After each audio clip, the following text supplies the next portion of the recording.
Ako ang inyong Lolo Pael at ito ang aking kwento. Sinumpang Lato-Lato.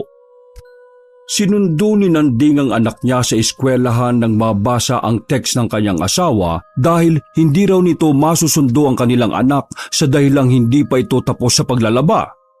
Galing sa trabaho si Nanding. Maaga silang pinauwi kaya may oras siya para sunduin ang anak. Pagkasundo ni Nanding sa anak niyang si Andrix mula sa eskwelahan nito ay naglakad na lang sila pauwi dahil malapit lang naman ang kanilang bahay. Nadaanan nila ang palengke. 4:00 pa lang ng hapon kaya bukas pa ito. Nakita ni Andrix sa mga nakadisplay na laruang lato-lato sa labas ng mga pwesto sa palengke. Nagpumilit ang bata na mabilhan ng laruan. Matagal na itong iniiyakan ni Andrix dahil siya lang ang wala pang lato-lato sa kanilang lugar. Ang mga kaklase niya at mga kapitbahay ay naglalaro na ng lato-lato na ikinaiinggit ng bata. Nakatungal-ngal lang si Andrix sa panonood sa mga batang naglalato-lato. Ayaw kasi ng asawa ni Nanding na bilhin ang laruang yon para sa kanilang anak dahil nakarinig ito na galing sa masama ang laruang yon. Dahil sa awa ni Nanding sa anak niya, ibinili niya ito ng lato-lato. "Huwag mong sasabihin sa mama mo ha, itago mo yan sa kanya. Baka itapon niya kapag nakitang naglalato-lato ka. Sa kapatid ako madadami sa galit nun. Para pa naman bulkan yung kumagalit." Opo, Papa. Sa labas na lang po ako maglalaro para hindi alam ni Mama. Hinaplos ni Nanding ang buhok ng anak dahil sa tuwa. Masunurin kasing bata si Andrix at madaling sabihan.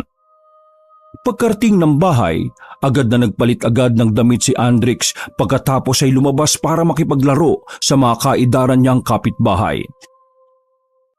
Oh, nasa na ang anak mo? Tanong ng asawa ni Nanding. Nasa labas, nakikipaglaro sa mga bata. Hayaan mo muna siya. Tapos ka na ba maglaba? Malapit na. Magsasampay na lang ako. Sige. Tutulungan na kita magsampay. Hinatak na ni Nanding ang asawa bago pa silipin ang anak nilang naglalaro ng lato-lato sa labas. Tinulungan na niya itong magsampay. Nang makatapos na silang magsampay, naghain na ng pagkain sa mesa ang kanyang asawa. Pagkatapos ay pinuntahan nito ang anak sa labas para tawagin na. Di pa nakakarating ng bahay ang mag-ina ay narinig na ni Nanding ang iyak ng kanyang anak. Napatayo siya mula sa pagkakaupo sa sofa at sinilip sa pintuan ng mag-ina. Galit na galit ang kanyang asawa sa bata. Pinipingot nito ang tenga ng anak habang papasok sila sa bahay. Lagot na. Nakita na niya yung lato-lato. Bulong niya sa sarili. Pagkarating na mag-ina, hindi pa siya nagtatanong ay dumadakdak na ang asawa. Ikaw ang bumili sa kanya ng laruang ito, ano? Ha, Nanding? Pinandidilatan siya ng asawa habang nagtatanong. Wala namang masama sa laruan na yan, Teresa. Ano naman kung maglaro siya niyan? Ang dami-dami naglalaro niya, no? Napapahamak ba? Basa lang naman sa kamay ang nakukuha nila kasi matigas yung bato. Natural lang yan. Babayaan mo na yung anak mo kaysa naman para siyang kawawang nakatangad niya sa mga naglalaro sa labas. Pagtatanggol niya sa anak, kinabig niya ang anak palapit sa kanya. Sige na anak, maghugas ka na ng kamay at nang makakain na tayo. Gugustuhin mo pa ba na may mangyaring masama sa anak mo bago ka maniwala? Wala namang masama kung maniniwala tayo na delikado yan. Pero kung ayaw mo, sige, bahala ka. Padabog na pumunta ng kusina ang kanyang asawa.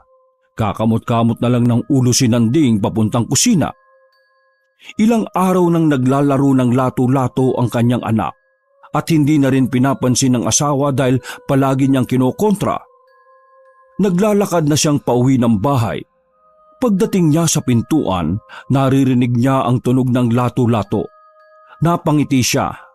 Yun, buti pinayagan na ni Teresa si Andrix na sa loob na lang ng bahay maglaro ng lato-lato. Nakakasanayan din ng bata na nasa labas na lagi eh. Mas ayos nga yung nasa loob siya ng bahay. Pagkapasok niya ng bahay, agad niyang tinawag ang anak. Andrix, may pasalubong akong merienda. Halika, magmerienda tayo. Hindi sumagot ang kanyang anak, pati rin ang asawa niya ay hindi sumasagot. Napansin niya ang tunog ng lato-lato ay biglang nagbagal hanggang sa unti-unting nawala ang tunog. Pinuntahan niya sa kwarto ang anak dahil doon niya naririnig na naglalaro ito ng lato-lato. Pagsilip niya sa pintuan, nakita niyang mahimbing na natutulog ang bata sa kama. Napansin din niyang may benda ang kanang kamay nito. Napaiktad siya nang biglang marinig ang boses ng asawa. Namamagana ang kamay ng anak mo dahil sa laro ang binili mo. Yan, katigasan ng ulo niyo mag-ama. Galit na turan ng asawa. Napansin niya ang dala ng asawa na dahon ng tuba. Alam niyang ilalagay niya yon sa namamagang kamay ng bata. Normal lang yan sa bata kapag naglalaro. Kau naman tinatakot mo agad ang sarili mo eh. Hindi kasi siya sanay maglaro niyan. Tingnan mo, pag nasanay na yan, bibilib ka rin. Ha, talaga ba? Kapag yan napahamak sa kalokohan mo, mas bibilib ka sa magagawa ko sa'yo, Nanding. Nandidilat na sagot ng kanyang asawa. Ikaw naman masyado mong siniseryoso kasi. Nilapitan na lang niya ang asawa at nilambing ito, pero panay naman ang siko sa kanya. Maagang nagising si Nanding dahil nakakarinig na siya ng tunog ng lato-lato sa labas ng bahay. Hindi ordinaryo ang tunog na yon. Mabagal na pailan-ilan lang ang mga hampas ng bola na kanyang naririnig. Naisip niyang baka ang anak niya ang naglalaro dahil wala na ito sa higaan. Abay lokong batang yun Maga pa nga ang kamay naglalaro na naman. Nilabas niya ito para tawagin. Andrix! Ang aga mo namang nasa labas 6:00 pa lang Mamaya pa ang pasok mo. Hindi kumibo ang kanyang anak. Nakatanaw lang ito sa malayo na parang may tinitingnan. Sinundan niya ng tingin ng tinatanaw ng anak. Ang galing nila maglaro ng lato-lato, Papa. Napatingin siya sa anak dahil may nakikita itong hindi naman niya nakikita. Ha? Saan? Wala naman akong nakikita. Ay nako, pumasok ka na nga sa loob. Saka huwag ka na maglalaro ng lato-lato Biglang tumingin sa kanya ang anak. Nanlilisik ang mga mata nito. Nakaramdam siya ng takot sa tingin ng bata. Hindi na siya nakapagsalita. Tiningnan na lang niya ang anak na tumakbo papasok sa kanilang kwarto. Muli siyang napalingon sa direksyon na tinitingnan ng kanyang anak. Madamo doon dahil bakanting lote. Naririnig na naman niya ang mga tunog ng lato-lato na sobrang bagal. Pero ngayon, madami na sila at sabay-sabay. Iba ang dating sa kanya ng tunog na yon. Kinakabahan na siya. Mabilis siyang pumasok sa loob ng bahay at isinara pa ang pinto. Oh, bakit mo isinara ang pinto? Umaga na. Sabi sa kanya ng asawa na gising na rin. Hindi Maaga pa kaya? Saka para hindi pa lumabas ng bahay si Andrix. Nakita ko kasi na nasa labas na yan kanina ang aga-aga pa. Anong pinagsasabi mo? Hindi ba naman bumabangon sa higaan ng anak mo Kababalik lang niya, pinapasok ko nga Paano nga mangyayari yun? Yakap-yakap ko ang bata habang tulog ako. Lumabas ka ng kwarto, tulog pa si Andrix. Ano ba? Lutang ka yata Gutom ka ba? Ay nako, magluluto na nga ako ng pagkain.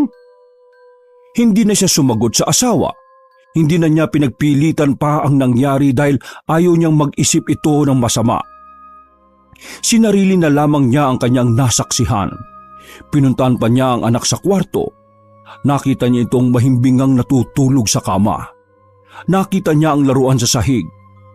Dinampot niya ang lato-lato at itinapon sa basurahan sa labas ng bahay. Nang sumunod na araw, pag-uwi niya, nakita niya ang anak na naglalaro na ng lato-lato. Nagtataka siya kung saan niya ito nakuha at kung paano, kasi itinapon na niya yon sa basurahan. Sinong bumili sa iyo ng bagong lato-lato? Tanong niya sa kanyang anak. Ikaw po nagbili nito, Papa. Ang tagal ko na nga itong hinahanap Nandun lang pala sa ilalim ng higaan. Kinilabutan siya sa sinabi ng kanyang anak. Hindi na lang niya pinansin pero nasa isip niya kapag natulog ang anak ay itatapon niya ulit ang laruan. Iba na ang kutob niya sa laruang yon. Malapit na siyang maniwala sa sinasabi ng kanyang asawa na hindi magandang ipalaro sa bata ang lato-lato. O sige na, pumasok na tayo sa loob. Doon ka na maglaro. Sabi na lang niya sa anak. Bago pa siya makapasok, nakaramdam siya ng haplos sa kanyang batok. Nagtayuan agad ang kanyang balahibo at nanlaki ang kanyang ulo. Lumingon siya pero wala naman siyang nakita na gagawa nun. Pagkapasok sa loob, ramdam pa rin niya ang malamig na haplos sa batok niya na parang nagpamanhid pa sa kanyang balat. Kinagabihan, habang siya ay natutulog, napabangon siya dahil kumikirot ang kanyang batok. Nang salatin niya, namamaga na ito. Agad niyang tiningnan sa salamin. Nakita niyang may pasana. Dali-dali niyang hinagilap ang lato-lato ng kanyang anak. Hinanap na niya sa buong kwarto pero hindi niya makita. Hinanap na rin niya sa ibang parte ng bahay pero wala rin. Aba, nasa na ba yon? Namamaligno na yata ako ng lato-lato na yon ah. Naupo siya saglit sa sofa at hinaplos-saplos ang kanyang batok na namamaga. May sa demonyo yata talaga yung lato-lato na yon ah. Maya-maya, nakarinig siya na naglalaro ng lato-lato sa labas ng bahay. Mabagal ang paglalaro nito at bawat bagsak ng bola ay sumasakit ang tenga niya sa ginagawa nitong tunog. Nabibingi siya. Sumasabay rin ang pagkirot ng kanyang batok. Dali-dali siyang sumilip sa bintana para pagsabihan ang naglalaro pero wala naman siyang nakitang tao sa labas. Napatingin siya sa orasan na nakasabit sa dingding. Mahigit 2:00 pa lang ng madaling araw. Aba, sino yung tanga na maglalaro ng ganitong oras? Sabi pa niya. Maya-maya ay nakarinig siya ng bulong. Napakalapit nito sa kanyang tenga. Pakiramdam niya ay nasa likuran niya. Mabilis siyang tumayo at tiningnan ang likuran ng sofa. Wala namang naroon. Nahampas na lang niya ang noo matapos maalala na 3 lang sila sa bahay. Kaya imposibleng may ibang bubulong sa kanya. Subalit naulit ang pagbulong. Mas malakas na ito at may kasabay na halakhak. Kumabog na ang kanyang dibdib habang iginagala ang tingin sa kabuuan ng bahay. Sinong nandyan? Tanong niya. Hindi siya nagpapakita ng karuwagan sa sinumang nananakot sa kanya. Nabigla siya nang marinig na dumami na ang naglalaro ng lato-lato sa labas ng bahay nila. Nakakatakot ang kabagalan ng pagpapatunog sa lato-lato. Parang nakaslow-mo ang galaw nila. Mas masakit sa kanyang tenga ang tunog na yon. Pinilit niyang sumilip ulit sa bintana pero wala namang tao sa labas ng bahay. Saan ba nanggagaling yung mga tunog na yun? Ang sakit sa tenga! Bakit ba hindi pa sila natutulog? Pagkasabi niya noon ay bigla na lang may nalaglag na gamit sa kusina. Isinarado na niya ang bintana at bumalik na lang sa kwarto. Nagtakip siya ng unan para hindi na niya marinig ang ingay ng lato-lato sa labas. Pero kahit ibaon pa niya ang unan sa tenga, nanunuot pa rin ang ingay ng mga lato-lato. Nahihilo na siya sa mabagal nitong tunog. Hanggang sa nakatulog na lang siyang nagtitiis ng sakit sa ulo at tenga. Parang pagod na pagod ang kanyang katawan nang bumangon kinaumagahan. Tinanong siya ng asawa kung bakit nakasimangot siya. Ang sama ng gising ko Parang hindi ako nakatulog. Sabi niya. Sobrang pagod ka siguro sa trabaho. Kumain ka na dito. Sabayan mo na si Andrix. Utos ng asawa niya. Napatingin siya sa anak niyang kumakain ng agahan. Napansin nitong mabagal ang pagkain ng anak. O anak, may nararamdaman ka ba? Tanong niya pagkatapos ay sinalat pa ang leeg nito. Ayos ka naman Hindi ka naman mainit. Pero parang nananamlay ka yata. Parang namumutla ka pa. Biglang sumabad sa kanya ang asawa. Ay nako, nagsalita ang hindi. Tingnan mo ang itsura mo sa salamin. Pareho lang kayo ng itsura. Napaismid na lang siya sa sinabi ng asawa. Naupo na siya sa upuan at naglagay ng pagkain sa plato. Napatingin uli siya sa anak dahil kakaiba ang tunog ng kutsara at tinidor nito kapag lumalapat sa plato. Naalala niya ang tunog ng lato-lato na nagpasakit sa ulo niya. Andrex, ayusin mo nga yung paggamit ng kutsara. Parang wala kang kabuhay-buhay kumain ah. Ano pinagsasabi mo ba dyan, Nanding? Bulyaw ng kanyang asawa. Ayos naman ang anak mo ah. Kumain ka na nga dyan. Gutom lang yan. Kung ano-ano ang nakikita mo eh. Muli niyang tiningnan ng anak. Maayos na itong kumakain. Napaisip tuloy siya kung tama ba ang nakita niya o baka namamali pa rin siya ng tingin. Bago umalis ng bahay ay hinanap niya ang laruan ng kanyang anak. Dinala niya ito sa trabaho at doon ibinaon sa hinahalo nilang simento. Construction worker si Nanding sa kabilang bayan. Isinama niya sa pagbuhos ng flooring ang lato-lato. Tinawanan pa siya ng mga katrabaho niya. Ano pre, sumasakit na rin ba yung tenga mo sa tunog ng lato-lato? Tumatawang sabi pa ng isa niyang katrabaho. Pati nga ulo ko pre, sumasakit na. Pati ba naman sa panaginip ko lato-lato pa rin. Ay nako. Humagalpak na ng tawa mga kasamahan nang sabihin niya yon. Naka pare, laruan ng demonyo yan eh. Paano yan? Gagalitin mo sila. Sedimento mo yung laruan nila eh. Baka mamaya gantihan ka doon. Kung ako sa'yo, bago ka umuwi, dumaan ka muna sa simbahan at magdasal. Humingi ka ng gabay. Sabi pa ng katrabaho. Napatawa na siya sa kalokohan nito. Mambira yan pre. Talagang sakit ng ulo yung lato-latong yan eh. Nagtawanan silang lahat habang nagtatrabaho. Pagod na pagod ang katawan niya nang umuwi sa bahay. Naabutan niyang umiiyak ang kanyang anak. Bakit umiiyak yan? Tanong niya sa asawa. Hindi niya kasi makita yung lato-lato niya. Sagot naman ng asawa niya. Huwag mo nang iyakan yung laruang yan, Andrex. Pag sahod ko, bibili na lang kita ng trak-trakan o kaya yung baril-barilan. Sabi niya sa anak. Lalong nagalit ang bata. Nagdabog ito papuntang kwarto. Ibinagsak pa nito ang pinto. Tignan mo yung anak mong yan Nagiging sutil na. Inis na tura ng asawa niya. Hayaan mo na bata yun eh. Maya-maya lang titigil na yan kapag napagod sa kakaiyak. Naghahapunan na sila at hindi pa rin tumitigil sa pag-iyak ang bata.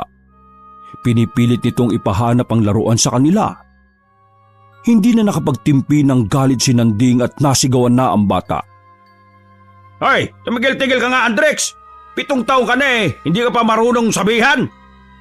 Wala na ang lato-lato na yon. Itinapon ko na. Sige na, kumain ka na at matulog na sa kwarto. Sigaw niya. Lalong nagwala ang bata. Inihagis niya ang mga plato. Huminto ito sa pag-iyak at tiningnan siya ng masama. Napaatras siya nang makita ng lilisik ang mga mata ng kanyang anak. Maya-maya ay biglang sumigaw ang bata.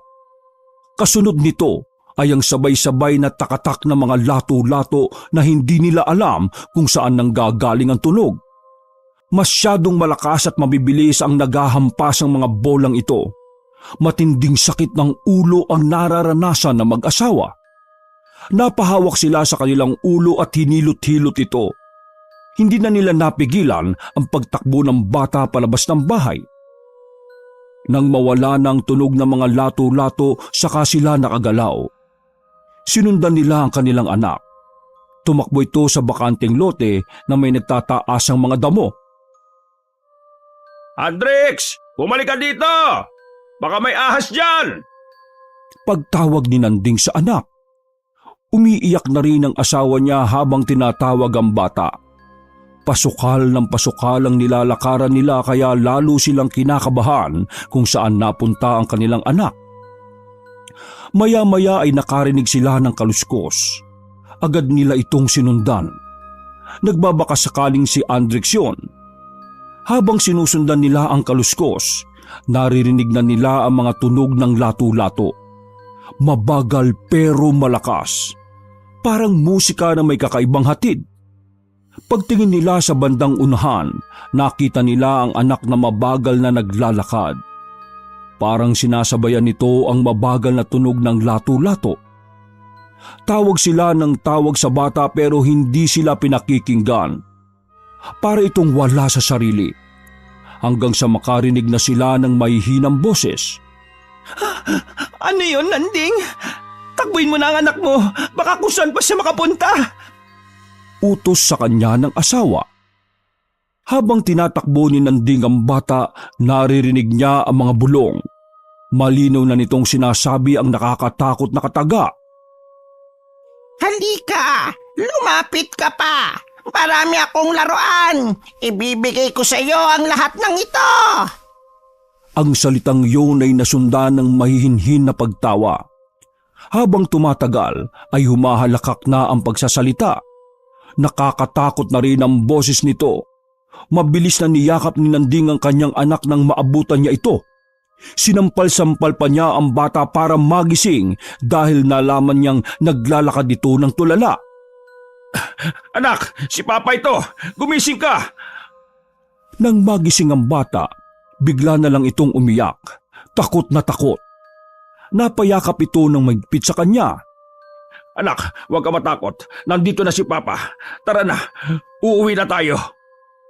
Dali-dali silang umuwi ng bahay. Umiiyak pa rin si Andrix at takot na takot. May itinuturo siya sa labas ng bahay. Kukunin niya ako. Ayaw ko. Nakakatakot siya. Umiiyak na sabi ng bata. Hindi anak, huwag ka matakot. Hindi papayag si Papa na makuha ka ng mumu na yon. Huwag kang sasama sa kanya, ha? Hinaplos-saplos niya ang anak hanggang sa malaman niyang mainit ito. Nako, mataas ang lagnat niya. Dali na natin siya sa ospital. Hindi, Nanding. Dalhin muna natin siya kay Apo Huling. Natatakot ako sa anak natin. Baka sunduin uli siya ng mga nilalang na yon. O sige, magkayak ka na. Pupuntaan natin si Apo Huling. 9:09 na ng gabi nang binabagtas nila ang daan papunta sa bahay ng albularyo. Panay ang dasal nila dahil naririnig nilang sinusundan sila ng tunog ng lato-lato. Natatakot na ang asawa ni Nanding. Pati ang driver ng inarkila nilang tricycle ay naririnig na rin ang tunog na yon. Lato-lato yun ah. Hanggang dito ba naman may naglalaro pa rin yan? Sakit talaga sa tenga ng laruang yan. Di pa ipagbawal yan eh. Sabi ng driver. Hindi na lang kumibo ang mag-asawa sa sinabi ng lalaki. Maya-maya ay nagtanong ito kung napano ang kanilang anak. Mataas kasi ang lagnat, pre. Baka napilay. Sagot ni Nanding. Ganun ba? Tama-tama, magaling talaga si Apo Huling manggamot at manghilot. Baka kakalaro din ng lato-lato kaya nagkaganyan ng anak niyo eh. Ay nako, nakailang hatid na ako ng mga batang may pilay kakalaro ng lato-lato. Yung iba nga namabaga na at puro pasana yung mga kamay at braso. Nasasaktan na ayaw pang magsitigil sa kakapatunong niyang lato-lato na yan. Pagkarating nila sa bahay ng albularyo, agad-agad silang pinapasok. Bilisan niya, pumasok kaya. Ang daming nakasunod sa inyo. Sabi ng matandang albularyo. Pagkapasok nila sa loob ng bahay ng albularyo ay nagsimula ng magwala si Andrix. Umatungal itong parang baka. Nagpupumilit na lumabas ng bahay. Gusto na nitong umuwi. Pawis na pawis ang bata at takot na takot sa albularyo.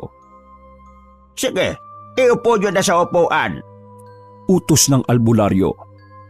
Pilit namang inupo ng mag-asawa ang kanilang anak sa upuang nasa sala.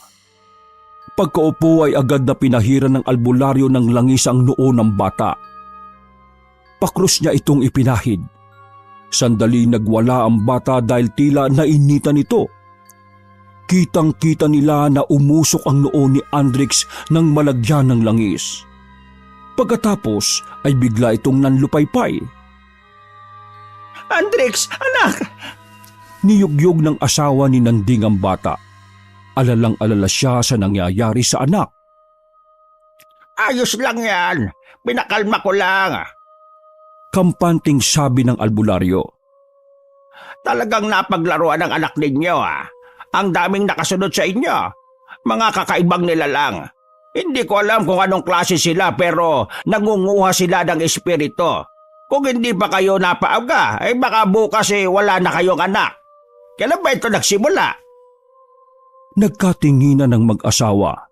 Nagpakiramdaman kung ano ang isasagot. Si Nanding na ang sumagot sa tanong ng albularyo. Mula po nang maglaro siya ng lato-lato. Abay kung gano'n nabiktima rin ang anak nyo ng mga elementong galit sa ingay ng lato-lato. Panglima na kayo sa nagdala dito sa akin ng ganyan ng kaso. May mga elementong galit sa ingay. Kapag nagagalit sila, ibinabalik nila ang ingay at binibigyan ng sakit yung nag-iingay. Pero minsan nangunguha talaga sila ng espiritu bilang parusa o kapalit sa ginawa sa kanilang perwisyo. Pero bakit naman po yung anak ko? Ang dami pong bata sa lugar namin Halos lahat naglalaro ng lato-lato. Pangangatwiran pa ni Nanding. Nasa bata yon. Kapag ang bata ay mahina at madaling tablan ng kapangyarihan nila, yun ang magiging biktima. Baka kasi hindi nyo nadadala sa simbahan yung anak nyo para magsimba. Natahimik na ang mag-asawa sa sinabi ng albularyo. Dahil tama naman ito. Naging kampante na sila sa buhay. Naging abala sa kung ano-anong gawain kaya hindi na nakakapagsimba. Sinimulan ng gamutin ng albularyo ang bata.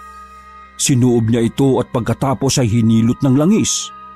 Hinipan din ito ang noo ng bata ng 3 beses. Pati na rin ang ibang parte ng katawan nito na pinahiran niya ng natunaw na insenso at kamanyang. Matapos gamutin, ay 3 ulit na tinawag ng albularyo ang pangalan ng bata. Maya-maya ay dumilat ito. Nanlilisik ang mga mata. Galit na galit. Nagliliyab na rin sa pula ang mata ng bata. Napatras ang mag-asawa dahil sa takot nang makita ang itsura ng kanilang anak. Hindi kayo dapat matakot. Huwag kayong magpapakita ng takot. Kapag nalaman nilang takot kayo, mahihirapan tayong paalisin sila. Saad ng albularyo. Kinausap na ng albularyo ang nakasapi sa katawan ng bata. Alam ko na kung anong nilalang kayo. Ano pa ang kailangan nyo sa bata? Bakit hindi pa nyo siya iwan? Talagang pinasok niya pa ang katawan niya. Nilibot ni Andrix ng tingin ng paligid. Nakakunot ang noo niya. Tila nagtataka sa itsura ng lugar. Maliit at matinis ang boses ni Andrix nang sagutin ng matanda. Nasaan ako? Bakit ako nandito? Sino ba kayo? Naguluhan din bigla ang albularyo sa sagot ng nakasapi sa katawan ng bata. Kung ganon, naligaw ka lang. Ay sige, umalis ka na sa katawan ng bata. Pagkasabi noon ay hinipan uli ng albularyo ang noo ni Andrix. Muli itong nawala ng malay. Ilang minuto ang lumipas, muling nagising ang bata. Base sa kilos nito, iba na naman ang nakasapi sa kanya. Hindi ito kumibo. Tiningnan lang ang paligid pagkatapos ay iniwan na uli ang katawan ng bata. Biglang nag-iba ang emosyon ng mukha ng matandang albularyo. Nag-alala na ito. Bakit po? Tanong ni Nanding. Sumilip sa bintana ang matanda para tingnan ang paligid. Napakarami nila sa labas at lahat sila gustong pasukin ang katawan ng bata. Hindi ito maganda. Baka hindi kayanin ng anak ninyo. Kailangan nating maglagay ng harang. Inihabili ng matanda ang bata sa kanyang asawa at 2 anak. Pagkatapos ay pinasama niya ang mag-asawa sa labas ng bahay. Pinadala niya ng kandilang may sindi ang asawa ni Nanding. Huwag mong hahayaang mamatay ang sindi ng kandila. Hindi yan dapat mamatay. Bilin niya sa babae. Pagkatapos ay inabot ng albularyo kay Nanding ang bote na naglalaman ng holy water. Ayan, wisikan mo ang paligid habang naglalakad tayo. Sinimulan na nilang libutin ang bakuran ng bahay ng albularyo. Nangunguna sa paglalakad ang matanda. Nagdadasal ito habang inihahampas sa hangin ang benditadong palaspas. Kasunod naman siya ng asawa ni Nanding na ingat sa kandila. Nanginginig ang kamay nito habang pinoprotektahan ng sindi ng kandila. Panay naman ang wisik ni Nanding ng holy water sa lahat ng madaraanan nila. Nang matapos ay saka sila bumalik sa loob ng bahay. Muling binalikan ng albularyo ang bata. Gising na ito. Anong pangalan mo? Tanong ng albularyo. Hindi kumibo ang bata. Pinagmamasdan lang nito ang mga tao sa paligid. Maya-maya ay nagsalita na ito. Mama, uwi na po tayo. Inaantok na ako saka pagod na po ako. Oo anak, uwi na tayo. Pagkatapos kang gamutin ni Apo Huling. Wala naman po akong sakit Bakit ako ginagamot? Sumabat na sa usapan ng mag-ina ang albularyo. Huwag mo kaming linlangin. Wala kang mapapaniwala dito. Sabihin mo kung sino ka. Sigaw ng matanda sabay hampas ng palaspas sa binti ng bata. Sumigaw ng malakas si Andrix at namilipit ito sa sakit. Maya-maya ay nanlisik ang mga mata nito. Lumaki na ang boses ng magsalita ulit. Bakit ka ba nakikialam, matanda ka? Nananakit ka ba? Pare-pareho kayong mga babanakit. Iwanan mo na ang batang ito para magkasundo tayong dalawa. Alam ko kung saan kayo nakatira. Kayang-kaya kong wasakin yon. Kahit marami ka pang kasama sa labas. Hindi na sila makakapasok dito sa loob kaya iwanan mo na ang batang ito. Kung ayaw mong makulong sa bahay ko at lalatiguin kita ng walang humpay. Pananakot ng albularyo. Matapang ka ha, pero hindi na ako makakalis sa katawan na ito dahil mamamatay lang ito. Wala na ang bata. Nakulong na sa tirahan namin. Hindi nyo na mababawi. Ganon. Pahihirapan na lang kita. Total, wala na rin naman palang saysay ang katawan na ito. Pareho na lang kayong magdusa. Pinagsasabuyan ng albularyo ang katawan ni Andrix ng holy water. Panayang sigaw ng nakasapi sa katawan ng bata. Namimilipit na ito sa sakit hanggang sa nanghina na at hindi na makagalaw. Ngayon, sabihin mo, ano ang kailangan mo para ibalik mo ang bata sa katawan niya? Katahimikan, masyado silang maingay. Lahat sila maingay. Kung may isang mawawala sa kanila, tatahimik na silang lahat. Hindi ba, Are? Huwag mo kitamay ang bata. Kayang solusyonan ng matanda ang problema mo. Isasarado ko na ang lagusan nyo para hindi nyo naririnig ang ingay ng mga tao. Kaya kong ihiwalay ang mundo ninyo sa mundo ng mga tao. Ano, sapat na ba yung kasunduan? Matagal bago sumagot ang nakasapi sa katawan ng bata. Kung magagawa mo, iiwan ko na ang katawan niya. Iwanan mo na muna saka ako makikipagkasundo sa'yo. Kapag hindi mo na ibalik ang bata, ikukulong kita dito sa mundo, sa pinakamaingay na lugar ng lato-lato. Sumigaw ang bata. Galit na galit ang nakasapi sa kanya. Hindi! Abay kung ayaw mong makulong dito, ibalik mo na kagad siya. Ako na ang nakikipagkasundo sa'yo. Saad ng albularyo. Naghihina na ang bata. Hindi ka na rin makakatagal sa katawan niya. Mahihirapan ka lang. Sige ka. Nanlilisik ang mata ng nilalang nang tiningnan nito ang albularyo. Kapag hindi ka tumabad sa kasunduan, babalikan kita pati ang pamilya mo. Di pa ako umaatras sa pangako, tatandaan mo yan. Ilang minutong nagtitiga ng dalawa. Maya-maya ay nawala na ang malay ni Andrix. Hinawakan ng albularyo ang kamay nito. Pinisil-pisil ang palad. Maya-maya ay nagkamali na ulit ang bata. Anong pangalan mo? Tanong ng albularyo. Halos nagulat ang bata dahil nang nagising siya ay ibang tao ang kanyang nakita. Sige anak, huwag ka matakot. Sagutin mo siya. Sinabi ni Andrix ang buong pangalan niya. Nakahinga na sila ng maluwag nang makabalik na ang bata.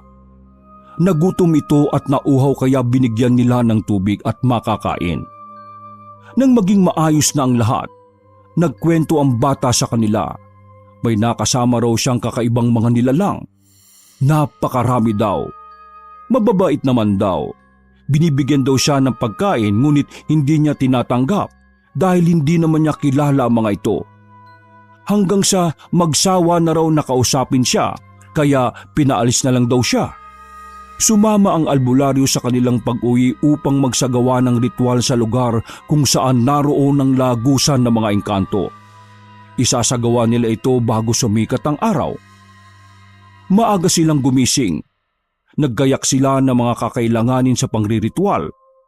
Nagdala siya ng buhay na pares ng manok bilang alay. Pinuntahan ni Nanding at ng albularyo ang bakanting lote kung saan nila hinabol ang kanilang anak. Doon nila isinagawa ang pagriritual para isara ang lagusan. Ayan, dito yan. Sabi ng matandang albularyo nang huminto na siya sa paglalakad. Ibinabana niya ang mga gamit. Pagkatapos ay inilapag ang dalang flashlight sa lupa para matanglawan ang kanilang ginagalawan. Nagpaninga sila ng uling. Pagkatapos ay nilagyan ng insenso. Kamanyang at benditadong palaspas nang magbaga na ang uling. Habang umuusok ito, nagsambit na ng dasal ang matanda sa ibang lingwahe. Kitang-kita ni Nanding na iisang landas lang ang tinatahak ng usok. Sige na, pakawalan mo na ang manok. Utos ng albularyo kay Nanding. Agad namang sinunod ni Nanding ang matanda. Pagkakalag niya sa pagkakatali ng manok, biglang lumakad ang mga ito. Sinundan ng 2 manok ang pinatutunguhan ng usok. Titig na titig ang mata ni Nanding sa 2 manok dahil gusto niyang makita kung saan pupunta ang mga ito. Pero bigla na lang nawala ang mga manok na parabang kinain ng dilim. Pagkatapos ay kumalat na ang usok sa paligid. Naging normal na usok na lang ito. Ayan, nakasarado na ang lagusan. Hindi na sila may istorbo kahit pa lahat kayo magsipaglaro ng lato-lato na yan. Natatawang sabi ng matandang albularyo. Patayin mo na yung baga at nang makabalik na tayo. Opo, sige po. Nang lumiwanag na, isinakay na ni Nanding ang matanda sa tricycle. Hindi na ito nagpatid sa kanila dahil alam naman daw ang daan pa uwi. Sa trabaho ni Nanding, umiiling-iling ang mga kasama niya habang nakikinig sa kanyang kwento kung paano sila nagambala ng mga nilalang na ayaw sa maiingay. Nagbiro pa nga ang isa sa mga kasama niya. Paano yan pre? Ang sabi ng matandang albularyo pwede na raw kayong lahat na maglato-lato. Di, kukunin mo na yung ibinaon mong lato-lato sa semento. Nagtawanan uli ang lahat sa pagbibirong yon. Sira ka talaga. Di nagalit yung may-ari ng bahay ng ginagawa natin kung babakbakin ko yung sahig nila para lang makuha yung lato-lato na yon. Sagot naman ni Nanding. Napahawak tuloy siya sa kanyang bato. Nalaman niyang magaling na rin ang pamamaga nito. Sige pre, di bilan mo na lang ulit ng lato-lato yung anak mo. Hindi na. Ibang laruan na lang. Masakit naman talaga sa tenga yung lato-lato na yan Sabi niya. Pagkatapos ng merienda at kwentuhan, nagbalikan na sila sa trabaho. Habang nagtatrabaho ay humirit pa rin ang palabiro niyang kasamahan. Alam ko na pre, igawa mo na lang ng kapatid niyang anak mo para ibang laruan na lang ang pagkaabalahan niya. Loko ka talaga pre. Mahirap magpaaral ngayon Isa pa lang naman yung anak mo Nagre-reklamo ka na. Dagdagan mo pre, mga 2 pa. Panay ang tawa ng lahat dahil naging sentro na siya ng pambubuli ng mga kasama. Wakas!